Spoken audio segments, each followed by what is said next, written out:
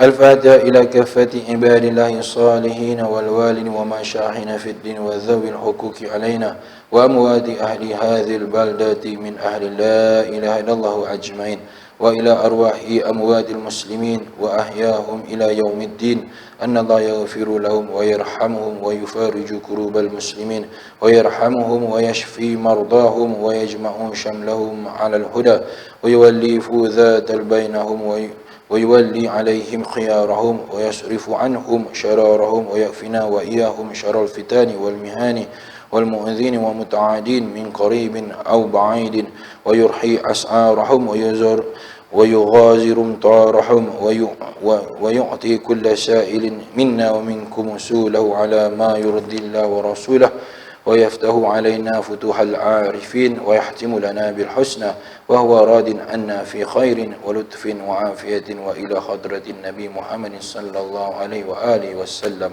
سر الفاتحة. الحمد لله رب العالمين الرحمن الرحيم مالك يوم الدين إياك نعبد وإياك نستعين اهدنا الصراط المستقيم صراط الذين أنعمت عليهم غير المغضوب عليهم ولا الضالين. أعوذ بالله من الشيطان الرجيم. بسم الله الرحمن الرحيم. الحمد لله رب العالمين حمدا يوافي نعمه ويكافئ مزيده. اللهم صل على سيدنا محمد وآل بيته وصحبه وسلم. اللهم إنا نسألك بحق الفاتحة معظمة وسبعه مثاني أن تفتح لنا بكل خير وأن تفضل علينا بكل خير وأن تجعلنا من أهل الخير وأن تعاملنا يا مولانا معاملتك أهل الخير وأن تحفظنا في أدياننا وأنفسنا وأولادنا وأصحابنا وأحبابنا من كل محنة وبؤس وضر إنك ولي كل خير ومتفضل بكل خير ومؤت لكل خير يا أرحم الراحمين. اللهم إنا نسألك رضاك والجنة ونعوذ بك من سخطك والنار. اللهم إنا نسألك رضاك والجنة ونعوذ بك من سخطك والنار. اللهم إنا نسألك رضاك والجنة ونعوذ بك من سخطك والنار. ربنا آتنا في الدنيا حسنة وفي الآخرة حسنة وقنا عذاب النار. وصلى الله على سيدنا محمد وعلى آله وصحبه وبارك وسلم. سبحان ربك رب العزة عما يصفون والسلام على المرسلين والحمد لله رب العالمين. تقبل الله منكم ومنكم تقبل يا كريم. Alhamdulillah kita selesai membaca Ratib Al-Hadad. InsyaAllah kita akan sambung sesi pengajian kita bersama Al-Fadhil Ustaz Ahmad Mahdi. InsyaAllah.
Alhamdulillahi Rabbil Alamin Ar-Rahmanir Rahim Maliki Yawmiddin Iyyaka na'budu wa iyyaka nasta'in ihdinas siratal mustaqim siratal ladzina an'amta 'alaihim ghairil maghdubi 'alaihim waladdallin. Amin.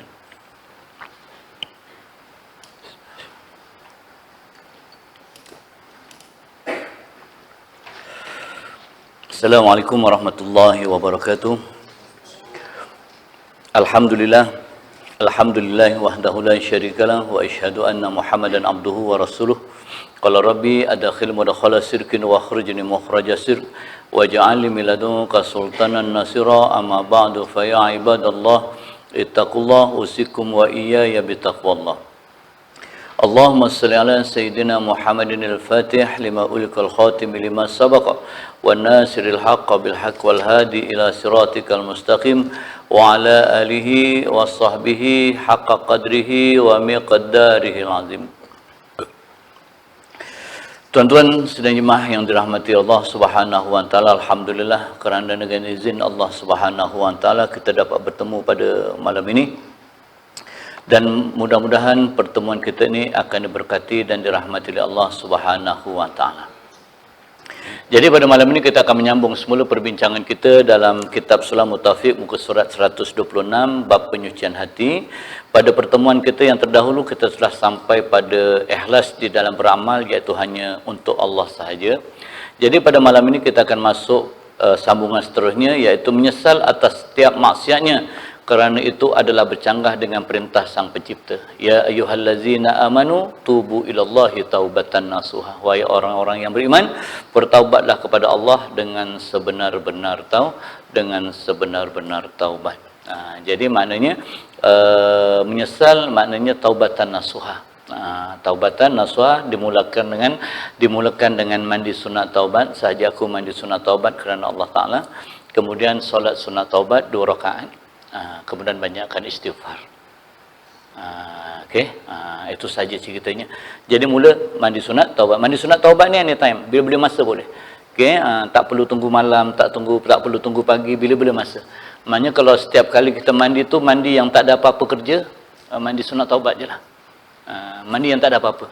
Saja-saja mandi, bangun tidur tak ada apa-apa. Okey, bangun tidur tak ada apa-apa. Okey, macam Hafiz bangun tidur tak ada apa-apa. Jadi jadi mandi itu saja aku mandi sunat taubat kerana Allah Taala. Okey, itu sajalah. Faham tak sah mandi apapun. Bila-bila masa. Kemudian sembahyang sunat taubat ni pun bila-bila masa boleh dibuat. Yang penting tidak dilakukan pada waktu-waktu yang ditegah. Pada solat dia ada 5 waktu yang ditegah solat, iaitu lepas sembahyang subuh sehingga terbit matahari.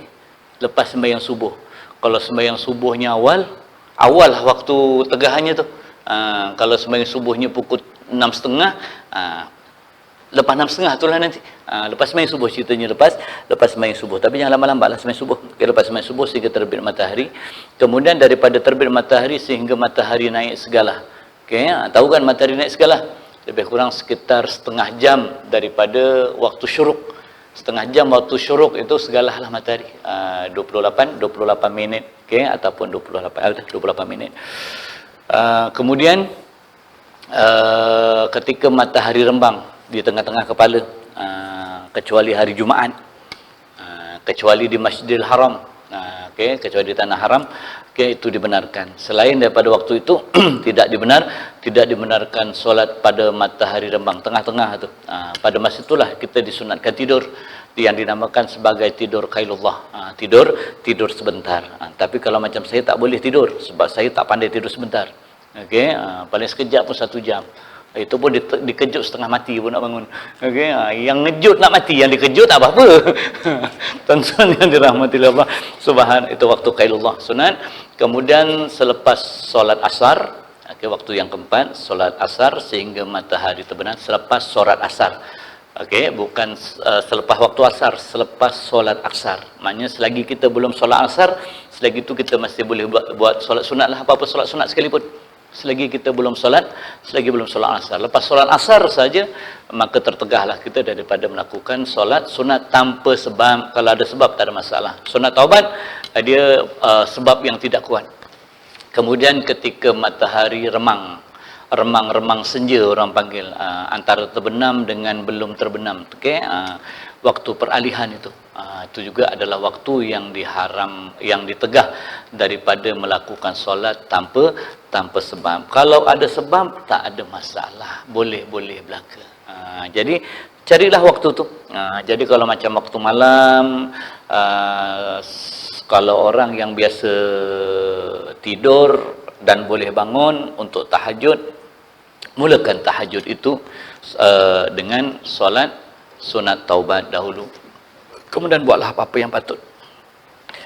Kalau jenis tidur tak kerti nak bangun-bangun, subuh nanti baru bangun, okey, maka malam kita sebut sebagai qiyamul lail, menghidupkan malam. Menghidupkan malam, maka sembahyanglah dengan sembahyang sunat, mulakan dengan sembahyang sunat taubat. Jadi malam ni ada dua, menghidupkan malam ni qiyamul lail. Okey, qiyamul lail tanpa tidur, maka tidak ada tahajud dah. Okey, ada sunat taubat, ada sunat istikharah, hajat, apa-apa sembahyang sunat. Okey, sembahyang sunat, sembahyang qada dan sebagainya. Qiyamul lail malam, menghidupkan malam bagi orang yang bangun daripada tidur, maka di situ ada tahajud. Itu bezanya. Dua-duanya dituntut, tak ada masalah. Kemudian tutup dengan witir. Okey, bila masa. Jadi menyesal itu menyesal sungguh-sungguhlah. Jadi timbul persoalan. Jadi kalau orang yang sudah menyesal, sudah taubat, kemudian dia buat maksiat lagi. Kemudian taubat lagi, kemudian buat maksiat lagi. Taubat lagi, buat maksiat lagi. Macam mana? Tak macam mana. Teruskan. Teruskan. Itu dia taubat tu, dia buat maksiat. Kalau dia tak taubat, entah apa-apa dia buat. Itu ceritanya. Jadi walaupun dia buat maksiat, kemudian taubat, kemudian maksiat lagi, taubat lagi, tidak mengapa. Sedangkan dia sentiasa bertaubat pun masih melakukan maksiat, kalau dia tidak bertaubat, maka lebih berat lagi dia punya kesannya. Jadi dia tidak termasuk dalam mempermain-mainkan. Sebab dia dalam agama ni ada dua. Yang pertamanya hidayah, yang keduanya taufik. Apabila dia bertaubat, menyesal atas perbuatannya, maknanya dia sudah diberi hidayah, sudah diberi petunjuk. Okey, kemudian diberi kekuatan untuk melakukan taubat, penyesalan itu tadi. Tetapi tidak ada taufik untuk mengekalkan taubahnya itu tadi. Tidak ada kekuatan. Dia masih lemah. Nanti dia buat maksiat lagi, kemudian taubat lagi. Tetapi dengan perbuatan sentiasa bertaubat itu nanti, ia akan mendatangkan kekuatan untuk dia istiqamah dengan ketaatan. Sebab itu dalam kitab Jauhar Mahub ada dinyatakan, kalau sekali buat dosa, maka sekali taubat. Kalau 70 kali buat dosa, maka 70 kali taubat. Dan begitulah seterusnya. Jangan berhenti. Jangan sesekali, tak apa guna sunat taubat, tapi lepas tu buat lagi. Lepas tu buat lagi macam mempermain-mainkan Tuhan. Itu bukannya syariat, itu logik. Okey, itu logik. Itu bukannya pandai, itu namanya memandai. Faham? Okey, jadi memang arahannya begitu. Sebab Nabi pun bercakap, kullu bani Adam khata' khairal khata'in at-tawabin. Tiap-tiap anak Adam itu sentiasa bersalah. Dan sebaik-baik orang yang bersalah itu ialah orang yang bertaubat. Jadi jangan tinggalkan taubatlah. Okey, itu saja. Jadi istighfar. Salah satu untuk istiqamah, kekalkan satu hari sekurang-kurangnya 100 kali istighfar. Kalau mampu 1000 kali. Kalau mampu, kalau tak mampu 100 kali. Kalau tak mampu, tiap-tiap kali lepas solat 3 kali. Okey, sebab dalam wirid lepas sembahyang tu istighfar, Nabi mengajarkan 3 kali astagfirullahalazim, astagfirullahalazim, astagfirullahalazim. Tak kisahlah lepas apa istighfar sekalipun. Okey, tu dia. Kenapa kita perlu menyesal? Kerana ia bercanggah dengan perintah. Okey, bercanggah dengan perintah Allah Subhanahu wa taala. Okey, ati Allah wa atiur rasul. Taatlah kepada Allah, taatlah kepada Rasul. Bila kita buat maksiat, maknanya kita tidak taat kepada Allah, kita tidak taat kepada Rasul. Kena menyesal lah. Okay. Seterusnya, bertawakal atau bersandar hanya kepada Allah, khususnya pada urusan rezeki, keselamatan dari kebahayaan dan selainnya, dan tidak bergantung kepada makhluk. Sebab apa?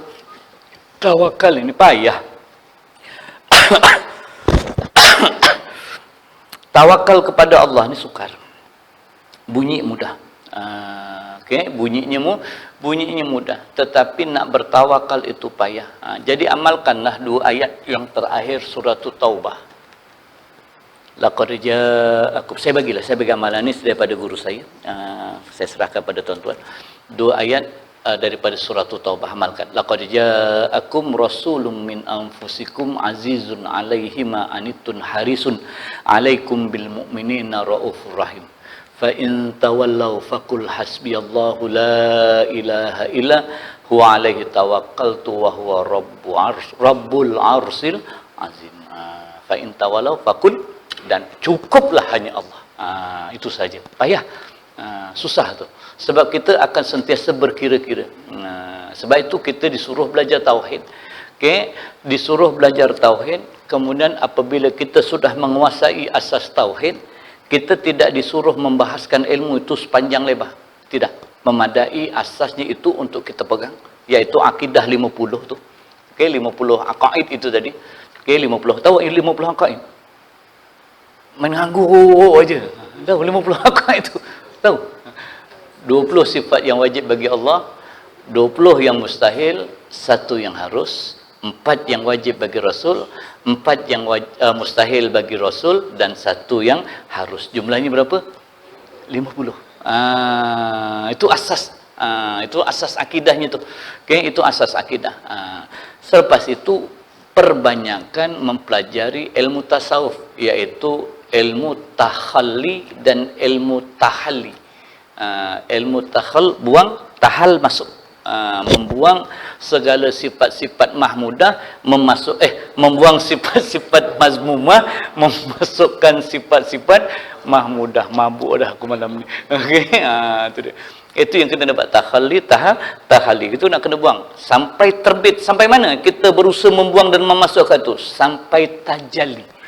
Maknanya sampai zahir sifat-sifat mahmudah itu pada lisan, pada kelakuan. Sampai zahir. Nak tahu zahir tak zahir? Apabila kita memandang orang semuanya baik, itu tajalilah tu mahmudahnya. Kenapa kita pandang orang buruk? Sebab kita pun buruk. Macam kita tengok cermin. Muka kita buruk, kat cermin mananya lawa buruk juga. Tapi bila kita baik, tengok cermin, baik. Sebab manusia ini adalah cerminan kita. Jadi, kita tidak akan memandang orang buruk. Tidak akan memandang orang buruk. Kita akan pandang orang baik-baik. Itu tanda bahawa hati kita sudah baik. Sebab apa? Sebab kita tidak pernah memerhati keburukan orang lain, sebab kita sibuk memerhatikan keburukan diri kita sendiri. Macam satu kisah guru dengan murid. Ingat lagi saya cerita dulu.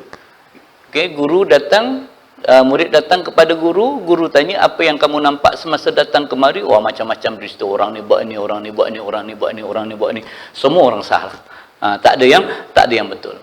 Maka guru dia kata, ambil ini cawan, isi air penuh-penuh, kau bawa keliling masjid ini 7 kali pusing. Keliling masjid 7 kali pusing. Dah habis masuk dalam, kau nampak apa tadi? Bawa cawan penuh, jangan tumpah kakak. Tengok mana? Tengok cawan je lah. Guru tanya, apa yang kamu nampak tadi? Saya tak nampak apa-apa tuan, saya nampak cawan saja. Itulah ceritanya. Sibuk perhati diri. Maka kita tidak akan nampak keburukannya lain. Dia punya kisah tu dia simple, tetapi menjadikan kita faham lah. Menjadikan kita faham. Jadi guru saya kalau nak tahu, guru pesan, kalau nak tahu kita ni dah baik ke belum, apabila kita melihat semua orang baik, bahawa kita yang buruk. Itu baiklah tu. Sebab tu Saidina Umar, Saidina Abu Bakar, apabila dia memandang orang kafir, dia menangis. Bila dia melihat orang kafir mati, dia menangis. Orang kafir mati dia menangis, bukannya sedih orang kafir itu mati, tidak. Okay? Bukan sebab kematian orang kafir itu, dia sedih kerana dia tidak sempat membawa orang itu kepada Islam. Dia takut nanti dipertanggungjawabkan di yaumil mahsyar. Kita hari-hari pergi bengkel betulkan kereta, ada cakap dengan pemen tu. Ada cerita Islam dengan dia orang? Tak ada. Yang cakap dia pun tak ada juga. Tu ceritanya begitu. Ada, tak ada. Besok kita akan dipertanggungjawabkan. Kita akan ditanya besok. Dia akan menyalahkan kita. Kalau dia berkawan dengan kita dan kita berkawan dengan dia. Sebab kita tidak pernah mengajarkan kepada dia, tidak pernah memperkenalkan kepada mereka kalimah la ilaha illallah. Okey? Itulah dia. Macam mana? Kena sebutlah. Sejak-sejak ni berani sebutlah. Sejak-sejak ni berani sebut. Okey, dah datang dah sedar diri kata orang. Okey, dulu malu nak sebut. Sekarang sebut je. Sebut je. Okey. Permulaan ayat. Ceritalah dulu apa-apa pasal ni. You tak teringin ke mau kenal Islam. Itu je bahasa awal. Nanti dia akan provoke Islam. Kita ceritalah secara ringkas lah, itu saja untuk memperkenalkan. Okey.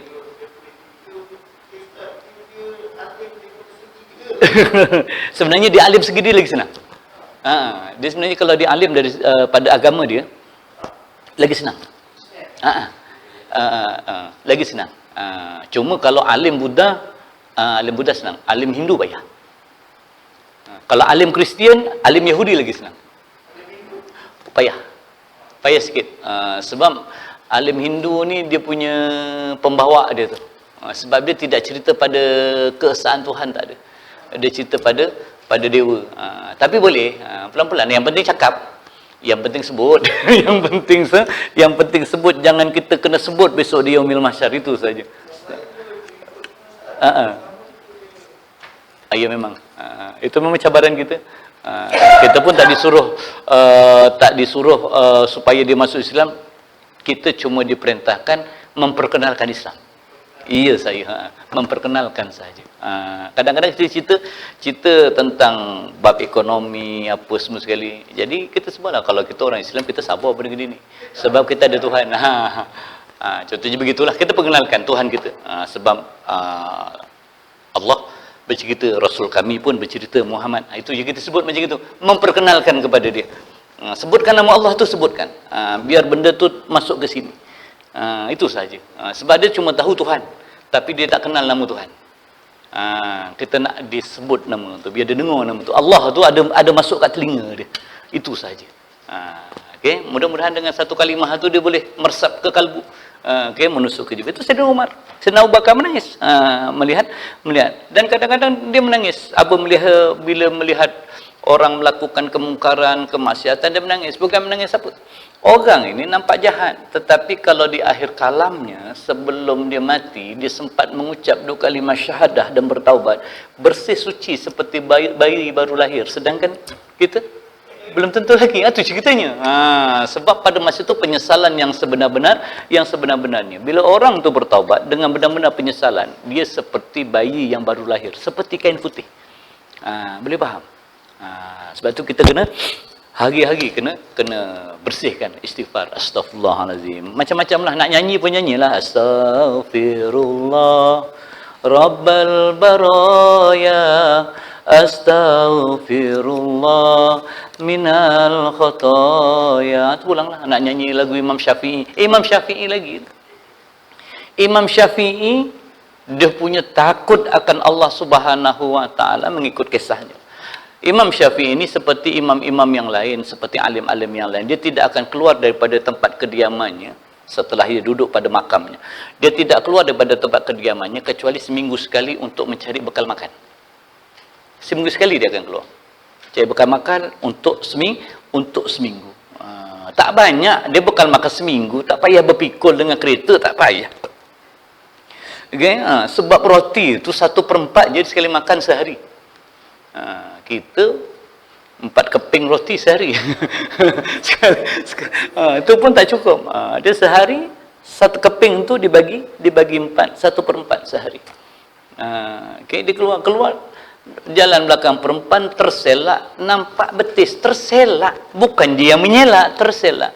Patah balik menangis itu yang ilahi las tulil firdausi ahlang wala anquwa ala naril jahimi Allah fahabli taubatan waghfir zunubi fa innaka ghafiru zambil azimi. Terselak betis. Ini jalan nampak peha, relax. Peha amoy lalu selamba je, tak ada pun ilahi lastulil firdaus, tak ada. Okey, kita balik seperti orang yang tidak melakukan apa-apa kesalahan. Nampak awamnya kita.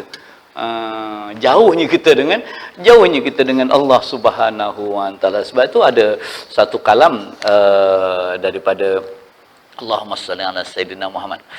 Satu alim dia menyebutkan mahu tahu.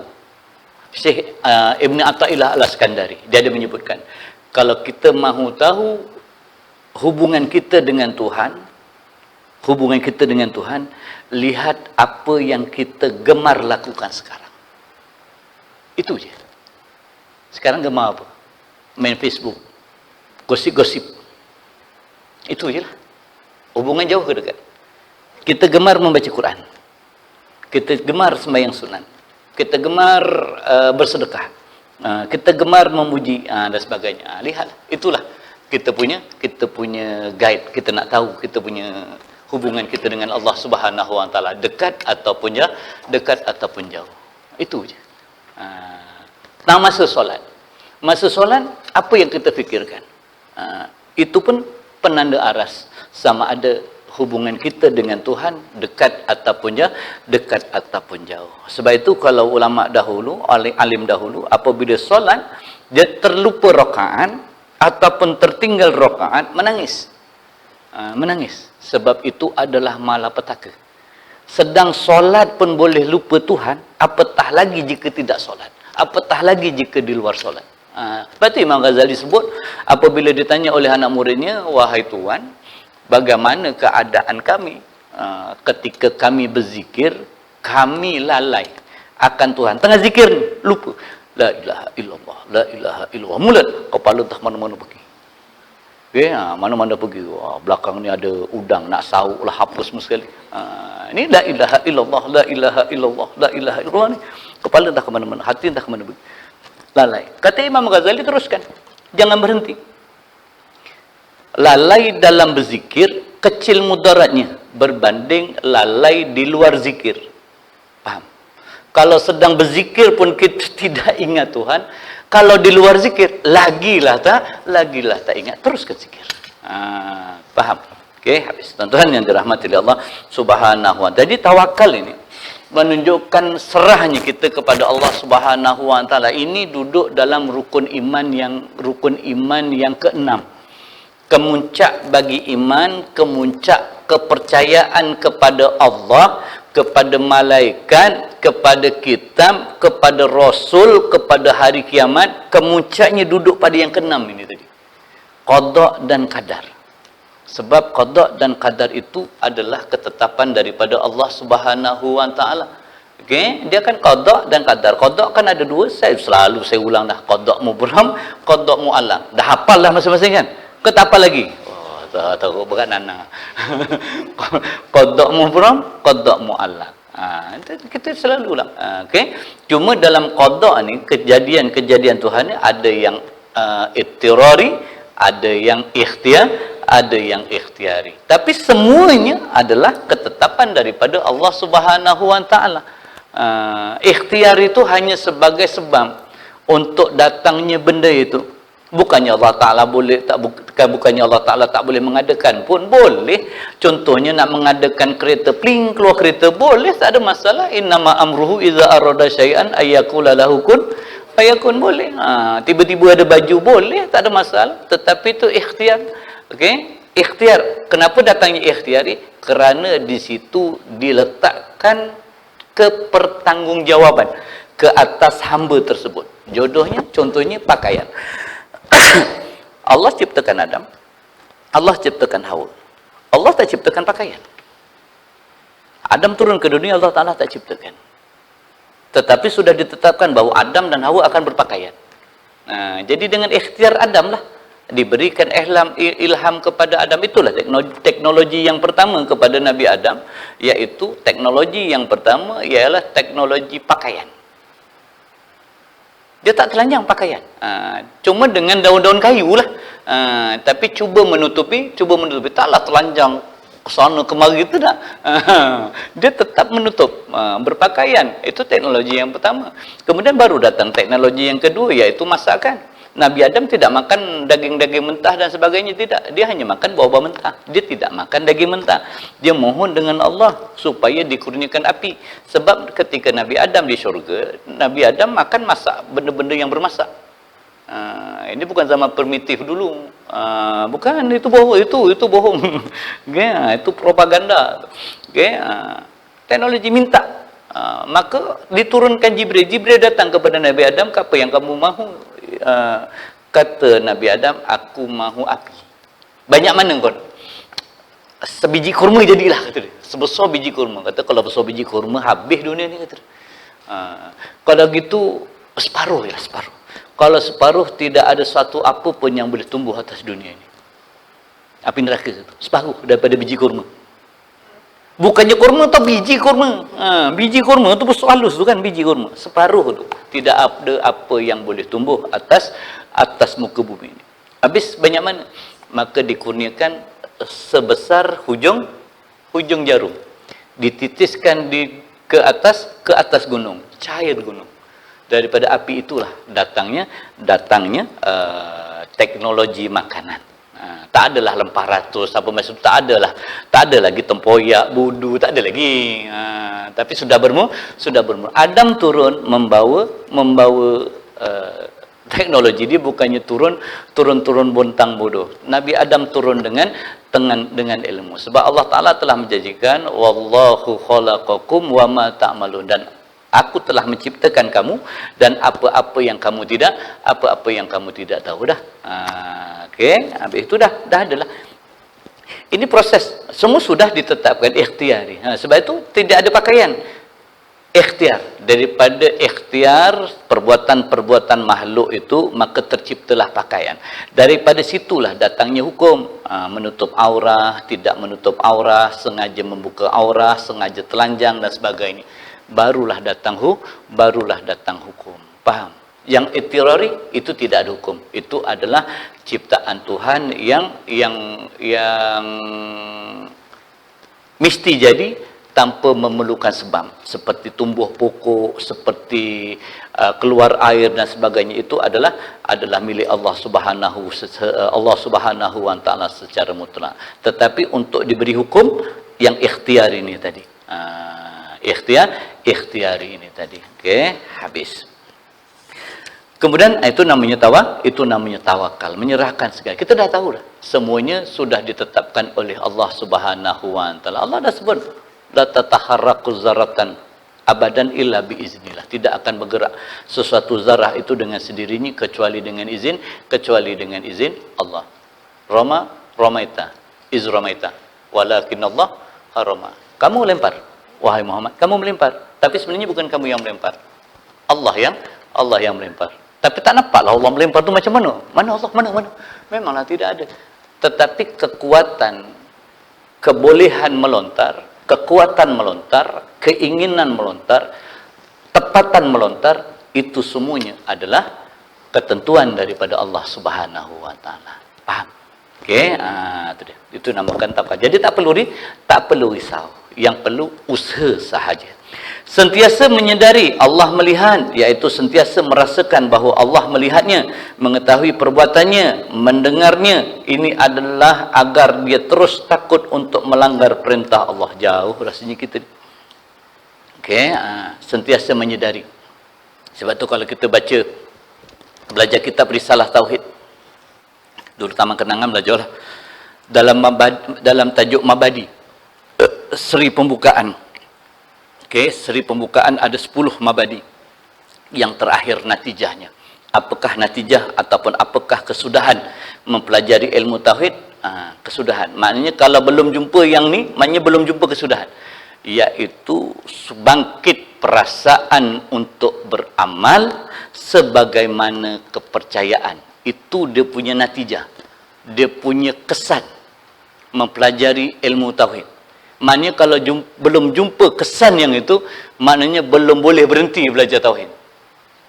Natijahnya bangkit perasaan untuk beramal sebagaimana kepercayaan. Apa yang kita percaya. Sifat 20. Wallah, qudrah, Allah berkuasa. Iradah, Allah berkehendak. Ilmu, Allah maha mengetahui. Sama, Allah maha mendengar. Basar, Allah maha melihat. Kalau bangkit perasaan beramal sebagaimana kepercayaan, kita percaya Allah maha mendengar, Allah maha melihat.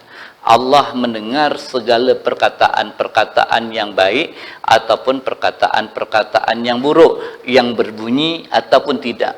Allah melihat segala perbuatan yang baik, segala perbuatan yang buruk, sama ada jauh, dekat, halus ataupun kasar. Itu dia punya sifat. Kepercayaan kita pegang percayaan tu. Nak mengumpat. Tak nak bangkit perasaan sama dengan kepercayaan kita tahu Allah melihat, Allah mendengar. Maka kita akan cakap yang baik-baik. Berusaha nak cakap yang baik-baik. Itu namanya bangkit perasaan untuk beramal sebagaimana kepercayaan. Kita percaya Allah itu maha mendengar, maka kita berusaha memperdengarkan yang baik-baik, mengelakkan yang buruk-buruk. Kita percaya, kepercayaan kita Allah itu maha melihat. Jadi kita berusaha melakukan perbuatan yang baik-baik, tidak mahu melakukan perbuatan yang jahat, yang jahat-jahat. Itu namanya bangkit perasaan untuk melakukan amalan. Apa tadi? Dah lupa. Okey. Okey, bangkit perasaan untuk melakukan amalan sebagaimana kepercayaan, lebih kurang macam itulah bunyinya, macam dah lainnya. Okey, tu dia. Boleh faham tak yang ni? Itu natijah, kemuncak ilmu tauhid. Jadi kemuncak ilmu tauhid ialah akhlak yang baik. Itu je. Kemuncak ilmu tauhid adalah akhlak yang baik. Akhlak baik maknanya orang itu adalah orang yang mengesakan Allah Subhanahu wa taala. Cakap berjaga, budi bahasa dijaga, tindakan dijaga, okey, maruah orang dijaga, akhlak. Tapi kalau masih maki babi sial, tak ada lagi lah tu. Maknanya kita belum belum sampai kepada kemuncak mengesakan Allah Subhanahu wa taala. Jadi kemuncak dia adalah akhlak. Betul. Sama dengan kepercayaan kita. Bila kita beramal sebagaimana yang kita percaya, tak berani nak cakap kasar, tak berani nak nengking orang tua, tak berani nak nengking mak bapak, okay, tak berani nak menyakitkan hati kawan-kawan, faham? Tak berani nak ketawa terbahak-bahak, tak berani nak mengetawakan orang dan sebagainya. Betul. Akhlak baik tak? Baik. Berani tak buka aurah? Tak berani. Berani tak? Tak berani, semua tak berani lah. Jadi akhlak yang sempurna. Okey, innaka la'ala khuluqil azim. Okey, habis. Jadi sebagaimana akhlak Nabi sallallahu alaihi wasallam. Okey, habis. Sentiasa dah tadi. Reda dengan Allah, iaitu menyerah kepada kehendak Allah dan tidaklah kemahuan dia bercanggah dengan ketentuan Allah. Maknanya reda di sini setelah kita berusaha mengikut kemampuan akal kita berfikir, setelah kita berusaha untuk menyempurnakan keinginan nafsu kita yang tidak bertentangan dengan syariat Allah. Berjaya ataupun gagal, ianya reda. Makna reda tidak berkeluh kesah. Tidak berkeluh kesah. Berusaha menjaga kesihatan tubuh. Tiba-tiba kena juga sakit. Dah tak makan dah seafood. Bukan seafood, seafood dah nak makan dah. Orang Jawa ni nyebut bahasa lebih kurang je, seafood dengan siput lebih kurang. Orang Jawa. Okey. Dah jaga dah. Kena kawat juga. Redha lah. Redha. Tidak mengeluh, tidak menyalahkan dan sebagainya. Begitu juga setelah berusaha bersungguh-sungguh. Ini kalau pada anak saya terapkan lah. Okey. Bukan keputusan yang ayah nak tengok, tapi ayah tengok ialah kesungguhan. Itu saja. Okey, itu saja, kesungguhan. Kalau dia bersungguh belajar, bersungguh menghafal, bersungguh mengingat, natijah keluar, apa pun yang keluar, tak ada marah kat situ tu. Dia dah berusaha. Okey. Kalau dia tak berusaha pun keluar gagal, kita pun tak marah. Kita cuma templak baliklah. Kita templak je balik. So untuk dia berubah, itu sahaja. Walaupun semua itu memang Allah Ta'ala dah tentu, tetapi oleh kerana ia berlaku atas nama usaha, atas nama ikhtiar, jadi kita menghukum atas nama usaha, atas nama ikhtiar. Tak boleh, dah takdir gini, wah senang benar gitu tu. Tak boleh lah, sebab dia melibatkan ikhtiar, jadi kita menghukum dengan ikhtiar lah. Kalau namanya belajar, ikhtiarnya bersungguh untuk berjaya, itu ikhtiarnya. Jadi kita hukum dengan ikhtiar lah. Itulah belajar tak belajar main-main, gagal lah. Ikhtiarnya begitu. Kita tak kosotkanlah bahawa kita menafikan kuasa Tuhan, tidak. Tetapi kita menghukum atas dasar ikhtiar. Kalau itu rajin kan, mungkin boleh dapat yang bagus. Gitu je. Tapi tak boleh marah lah. Okay, itu namanya redha. Okay, samalah juga bila kita bekerja. Biasa orang niaga lah. Orang niaga yang sebenarnya orang niaga dia akan kembali kepada Tuhan tu lebih cepat berbanding dengan orang yang tak bekerja. Okay, orang yang kerja kerajaan ni dia kurang. Orang yang meniaga ni, dia buka perniagaan. Yes. Kat sini redha dia tu memang betul-betul diuji. Dengan promosi, dengan apa semua sekali. Berjaya tak berjaya. Tak berjaya, usaha lagi. Berapa kali ada seorang yang dah jatuh, usaha lagi, dah jatuh, dah jatuh lagi, sampai dia berjaya. Orang nampak berjayanya je, masa dia jatuh tunggang langgang atau tungging, orang peduli pun tidak. Orang hanya memuji semasa dia berjaya. Itu redha. Setelah berusaha melakukan dengan ikhtiarnya, mengikut kadar kemampuannya, natijah yang lahir daripada ikhtiarnya itu diserahkan kepada Allah Subhanahu wa taala. Itu namanya redha. Okey. Pasrah lain. Pasrah tak buat apa-apa. Alah, ulat dalam batu pun boleh hidup. Itu pasrah namanya. Dia tak ada usaha apa pun. Itu namanya apa? Itu namanya pasrah. Okey, habis. Tuan-tuan yang dirahmati oleh Allah Subhanahu wa taala. Okey, habis. Bersangka baik kepada Allah, iaitu dengan mengingati apa yang Allah telah berikan kepadanya daripada banyak jenis kebajikan dan mengharapkan agar Allah akan terus memberikannya pada masa hadapan. Bersangka baik ni banyakkan syukur. Wa in syakartum la azidanakum wa in kafartum inna azabi lasyadid. Siapa yang bersyukur, Allah Ta'ala akan tambah. Sesiapa yang kufur, maka azab Allah itu amat pedih. Okay. Bersangka baik kepada manusia, iaitu tidak menyangkakan sesuatu perkara yang buruk daripada mereka tanpa bukti-bukti yang kukuh dari segi syarak. Bersangka baik, iaitu husnuzon. Husnuzon, suuzon, sangka buruk. Sangka baik, wajib bersangka baik.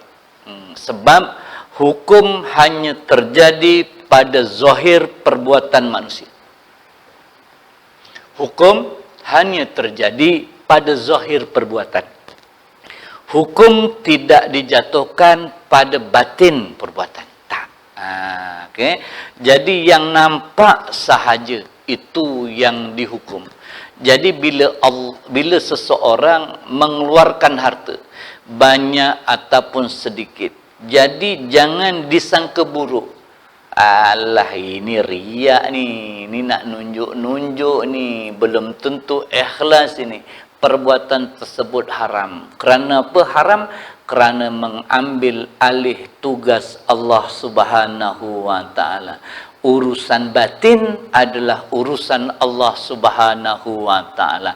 Kita hanya dengan urusan zahir sahaja. Jadi bila orang buat baik, sangkakanlah, oh baiknya orang ini. Contoh seperti Ustaz Abid Liu. Okey, orang setakat ni yang terbaik. Jangan dipikirkan entah ada riak aku. Janganlah. Jangan nyangka begitu. Kemudian datang pula seorang lagi, Ustaz Kacang. Dia pun nak buat baik juga, beramal juga. Tak payahlah kita sebut ini mesti nak fight dengan nak nunjuk. Tak apa, biarlah. Walaupun semasa dia sibuk makan kacang tu mempertikaikan Ustaz Abid, kemudian dia buat, tu terpulang pada dia lah. Okay? Tu dia. Ada dah kena blok daripada grup Ahli Sunnah Wal Jamaah. Sebab dia diyakini sebagai Wahabi yang musang berbulu ayam, senang cakap macam itulah. Wallahu alam. Kena kick. Ya memanglah. Dia memang mengaku sebagai Ahli Sunnah Wal Jamaah, tapi dia punya percakapan, mansyad apa semua sekali, pembawakannya tidak seperti itu. Dia lebih kepada lebih kepada provokasi. Okey, habis. Biarlah dia. Itu urusan dia lah, itu urusan dia dengan Allah Subhanahu wa taala. Okey, itu je lah. Okey, itu dia. Sebab itu pada zaman Nabi SAW, ketika sahabat-sahabat berkata tentang siapa bapa munafik, Ubay kan, Ubay itu sahabat tanya, kenapa tak dibunuh aja dia ni Ubay ni bapa munafik ni, masuk Islam cuma nak menghancurkan Islam. Dalam suratul Baqarah tu, dalam tafsir Ibn Katsir tadi disebutkan, kata Nabi SAW, lebih kurang dan ini mafhum, kata Nabi, adakah kamu mahu orang mengata bahawa Rasulullah membunuh sahabatnya sendiri? Faham? Itu soalan Nabi. Adakah kamu mahu nanti orang mengata aku ni, yakni Rasulullah, membunuh sahabatnya sendiri? Sebab munafik ni benda dalam hati. Depan Nabi dia kata Islam, bersungguh-sungguh mengamalkan Islam, belakang memburuk-burukkan Islam, itu yang dalam hati tak tahu. Okay? Dalam hati tidak boleh dihukum selagi dia masih mengaku di Islam lah. Okay? Kalau ditanya banyak kali Islam. Jadi tidak boleh dihukumkan sebagai kafir, maka tidak bolehlah dibunuh. Itu saja, benda dalam hati. Kena sangka baik. Faham? Jadi bila nak bagi sesuatu, tak payahlah ini ambillah aku ikhlas bagi ni, tak payah. Okay? Benda tu menjadikan orang prasangka nanti. Okay? Kalau orang ikhlas, dia tak sebut ikhlas. Okay? Habis. Kemudian mengagungkan syiar-syiar Islam, iaitu segala simbol yang menjadi tanda ketaatan hamba itu kepada Tuhannya. Yang dimaksudkan adalah mengagungkan segala perkara yang diagungkan oleh Islam. Mengagungkan syiar-syiar Islam. Syiar Islam ni cuma ada 3. Syiar Islam kita bahagikan kepada 3 jenis saja, 3 bentuk. Yang pertama ialah ibu dia. Ibu syiar. Ibu syiar ialah beriman kepada Allah. Itu kunci. Beriman kepada Allah. Itu saja. Itu syiar. Okey, iaitu dengan mengucapkan kalimah asyhadu alla ilaha illallah wa asyhadu anna muhammadar rasulullah. Itu. Kemudian dibagi pada 2. Amar ma'ruf, nahi mungkar. Amar ma'ruf, nahi mungkar. Itu syiar. 2 je syiar. Sebab tu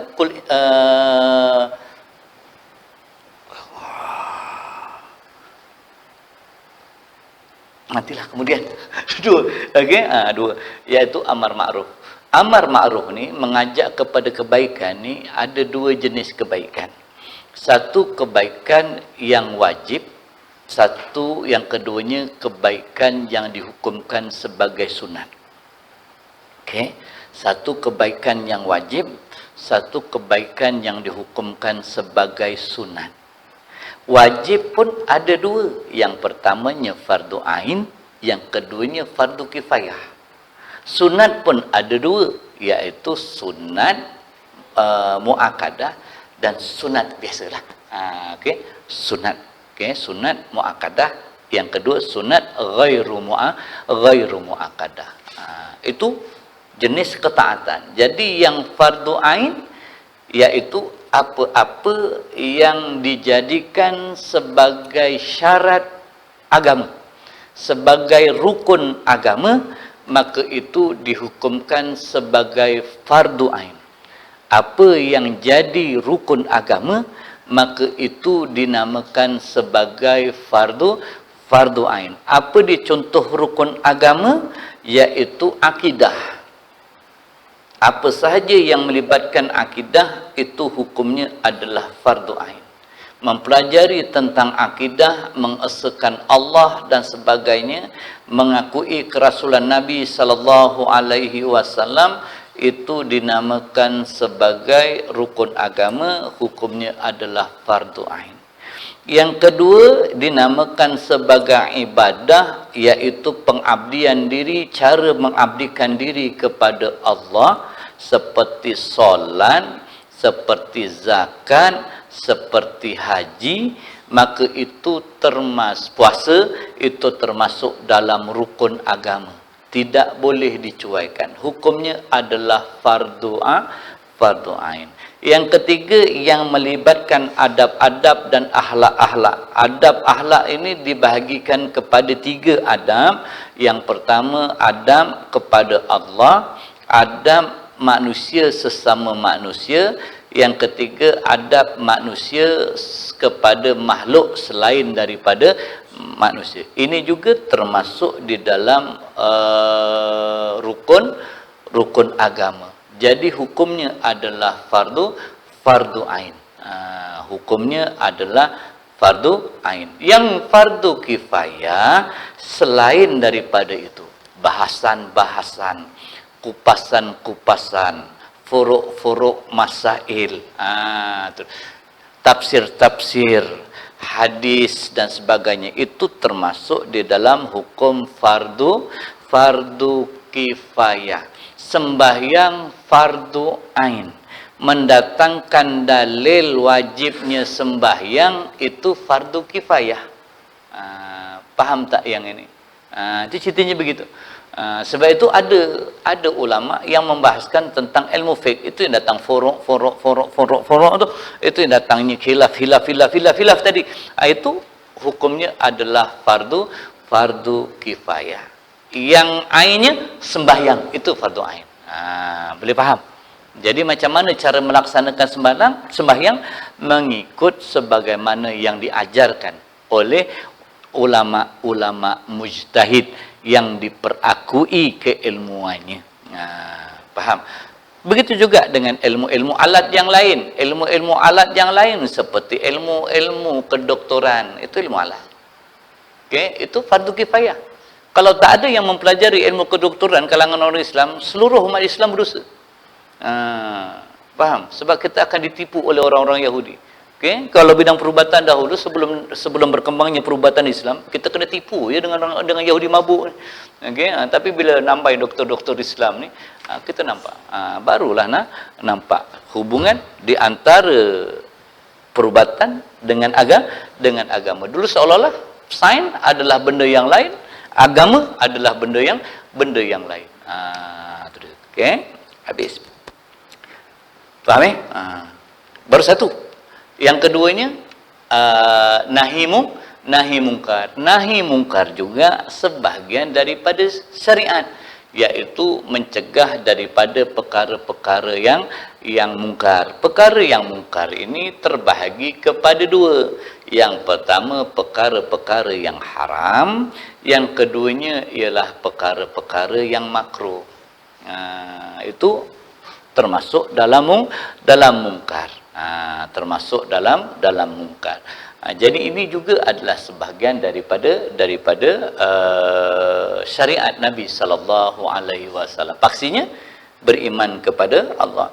Dan dia ada tengah-tengah antara haram dengan yang amar ma'ruf nahi mungkar. Amar ma'ruf dengan nahi mungkar ni, dia ada tengah-tengah yang dinamakan sebagai jaiz, yaitu perbuatan-perbuatan yang harus, yang tidak dihukumkan dengan haram ataupun tidak dihukumkan dengan halal, tidak dihukumkan dengan hukum baik, tidak dihukumkan dengan hukum buruk. Dia tengah-tengah. Ini namanya harus. Tetapi kadang-kadang perbuatan harus ini tadi, dia boleh menjadi sunnah. menjadi sunat jika perbuatan itu ada dasar ataupun ada kaitan dengan amal-amal yang diperintahkan oleh Nabi sallallahu alaihi wasallam. Sebagaimana sabda Nabi sallallahu alaihi wasallam, mafhumnya tidak beriman seseorang itu sehingga ia menyayangi, menyintai aku lebih daripada ibu dan bapanya sendiri. Okey, maka kita pun mengadakan majlis sambutan Maulidin Nabi. Nabi pernah buat sambutan Maulidin Nabi, buat ramai-ramai tak? Nabi cuma menyambut, mengingati kelahirannya dengan berpuasa. Dia tidak menyambut, dia memperingati. Maknanya Nabi pun ingat tentang kelahiran Nabi sallallahu alaihi wasallam. Sahabat-sahabat tak buat, tetapi sahabat-sahabat mengingati kelahiran Nabi dengan berpuasa pada tiap-tiap hari Isnin. Sebagaimana puasanya Nabi sallallahu alaihi wasallam. Kenapa sahabat-sahabat tidak menyambut? Kerana pada masa itu Islam masih dalam keadaan yang lemah. Rakyat masih lagi susah. Okey. Berlakunya sambutan Maulidin Nabi itu ialah pada zaman kerajaan Daulah Fatimiyah. Okey, Mustafa Al-Qurqubi tak salah saya yang mula-mula. Pada masa itu pemerintahan itu sudah tidak ada umat Islam yang layak menerima zakat. Dah tak ada langsung. Semuanya dah kaya-kaya. Maka kerajaan mengeluarkan sebahagian harta daripada perbendaharaan negara untuk mengadakan majlis sambutan Maulidin Nabi sallallahu alaihi wasallam. Itu asal. Ada kaitan tak? Ada. Perbuatan tu harus belaka-belaka. Bagi makan orang apa saja itu perbuatan yang boleh-boleh belaka. Okey, tetapi dikaitkan dengan menyayangi, mengingati dan menyayangi Nabi sallallahu alaihi wasallam, kerana mengingati dan menyayangi Nabi itu adalah sebahagian daripada syiar, sebahagian daripada perintah daripada Nabi sallallahu alaihi wasallam, sehingga Nabi katakan tidak beriman, tidak sempurna iman kecuali orang itu menyintai aku lebih daripada kedua ibu bapanya. Sampai begitu sekali. Jadi kita buat kerana menyintai, bukan yang mubalaghah, bukan yang membazir. Dan kita boleh ubah. Kalau selama ni kita buat sambutan bagi makan-makan dan sebagainya, okey, ataupun kita buat sepanduk dan sebagainya, sebelum ni berarak dan sebagainya, okey, di situ mungkin timbul pembaziran. Sedangkan di dalam masyarakat masih ramai lagi yang memerlukan bantuan. Maka boleh ditukarkan daripada berarak, okay, berarak bawa spanduk, berarak bawa makanan disedekahkan kepada fakir miskin, sambil berselawat mengingati Nabi sallallahu alaihi wasallam. Okey, boleh belaka-belaka, tak ada masalah. Pusing satu taman kenangan sampai ke Taman Garuda sana, sampai ke pesisir sana, bawa cari rumah orang-orang yang susah, okey, orang-orang yang memerlukan bantuan. Tapi kalau belah-belah sana tak payahlah, mak kayu belaka dah tu rumah besar-besar. Okey, yang rumah-rumah murah sini tak ada masalah. Boleh. Okey, faham. Jadi yang jadi pertikaian tu di saat masih lagi ada saudara-saudara kita yang sukar, yang hidup masih lagi kais pagi makan tengah hari, kais petang makan malam, ada lagi yang kais mengais-ngais tak makan-makan, kita bersukaria. Sedangkan Nabi sangat menyayangi orang-orang miskin dan anak-anak yatim. Pindahkanlah, kembalikan kepada syariat. Tak ada masalah, sambil berselawat mengingati Nabi SAW. Faham? Boleh belaka. Kita boleh buat perubahan. Orang lain tak buat, kita buat. Taman Kenangan buat dulu contoh. Okay? Ataupun Masjid Sultan Ismail buat dahulu contoh. Okay? Apatah lagi PP ni. Okay? Tak boleh nak ke mana. Wallahu a'lam. Okay? Jangan tunggu bulan Ramadan baru nak hantar bantuan. Okay? Tunggu anytime, bila-bila masa. Okay, habis. Apa-apa saja syiar. Kuntum khaira ummah. Baru jumpa ayatnya. Kuntum khaira ummatin ukhrijat linnas ta'muruna bil ma'ruf wa tanhauna 'anil munkar. Kita ni adalah umat yang terbaik. Tapi ada dua syarat. Ta'muruna bil ma'ruf wa tanhau 'anil munkar. Dan syarat ujung wa tu'minuna billah. Walaupun buat baik, walaupun mencegah daripada kejahatan, jika dia tidak beriman kepada Allah, dia tetap bukan orang yang baik. Jadi syarat baik, ngajak orang buat baik, cegah orang buat jahat, dan dia sendiri beriman kepada Allah Subhanahu wa taala. Tak disyaratkan baik, disyaratkan beriman. Sebab tu ujungnya tu'minu nabillah. Itu saja syaratnya. Amar ma'ruf, ta'muruna bil ma'ruf. Umat terbaik. Ajak orang buat baik. Wa tanhauna 'anil munkar, dan mencegah orang daripada kemungkaran. Wa tu'minuna billah, dan beriman kepada Allah. Syaratnya dia beriman kepada Allah. Faham? Okey, habis itu sahaja. Sikit lagi, sikitlah. Kemudian sabar dalam mentaati Tuhannya, yaitu meneruskan mentaati Allah. Sabar daripada melakukan perkara yang diharamkan oleh Allah. Yang ketiga, sabar atas ujian Tuhanmu, yaitu tidaklah kamu melakukan dosa dengan ujian yang diberikan. Okey, ini martabat sabar tiga. Ini martabat disebutkan sekali, dipecahkan kepada tiga. Sabar ada tiga martabat. Dalam satu hadis Nabi SAW pun ada disebutkan, dan kitab Jauhar Mahub tu ada dinyatakan bahawa martabat sabar ni ada tiga martabat, iaitu martabat yang pertama, orang yang sabar, martabat yang pertama iaitu ganjarannya ialah dinaikkan darjahnya kepada 300 darjah. Antara satu darjah kepada satu darjah itu ialah 500 tahun perjalanan gitulah, lebih kurang. Jauh lah perjalanan. Okey. Okay, tak nampak pun, dia nampak sebenarnya. Darjah ini nampak.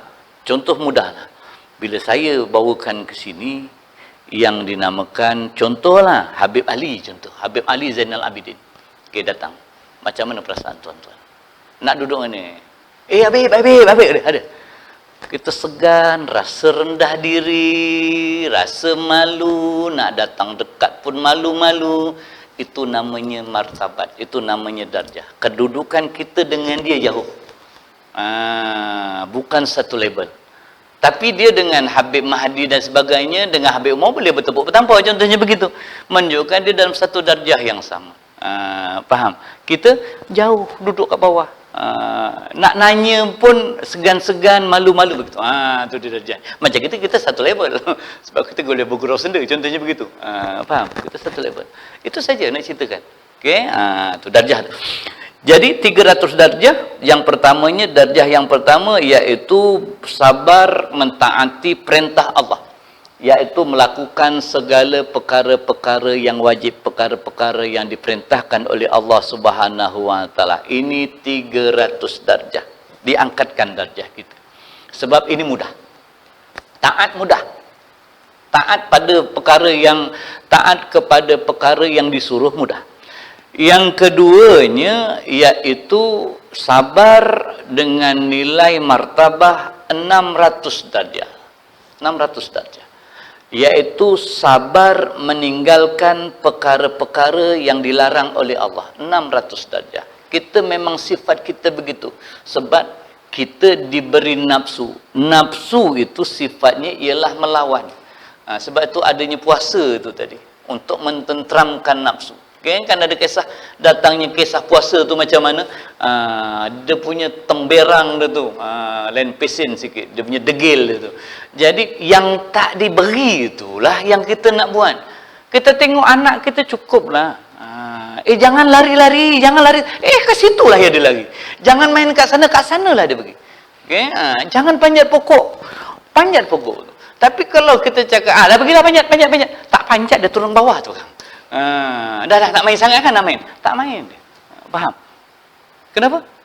Itulah kita punya diri. Jiwa memberontak, nafsu tu, sifatnya memberontak. Begitu.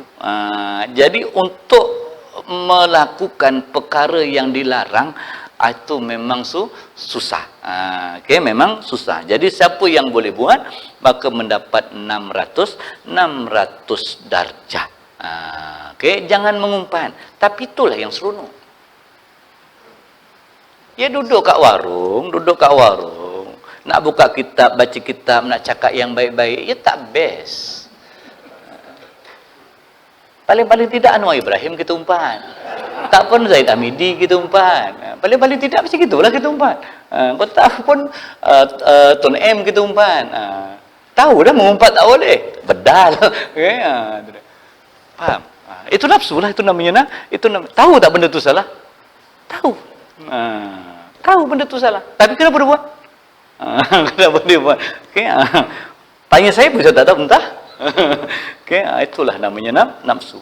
Okey, dapat tahan 600 darjah. Yang ketiganya tahan sabar daripada ujian ataupun bala daripada Allah. Ini 900 darjah. Bala, jangan kata bala ini cuma demam. Bala yang paling besar sekali, ialah apa? Bala paling besar sekali, ujian paling besar, yang paling berat sekali, ujian paling berat sekali apa dia? Fitnah. Cikgu Gani, contoh Cikgu Gani molek dah kat taman kenangan tu, tak ada apa-apa pun duduk dia.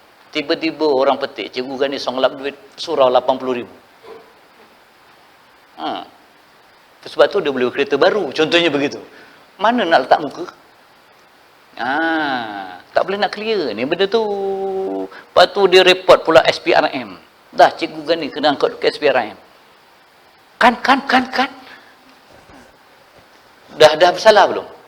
Belum bersalah lagi. Yang betulnya nanti orang tak cerita. Orang akan cerita yang itu nanti, fitnah. Faham? Dia memang fitnah.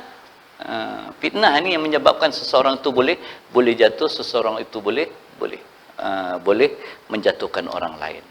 Itu dia. Seseorang itu boleh binasa pun disebabkan dia membuat fitnah. Orang tu jatuh pun kerana dia difitnah. Fitnah adalah amat kejam.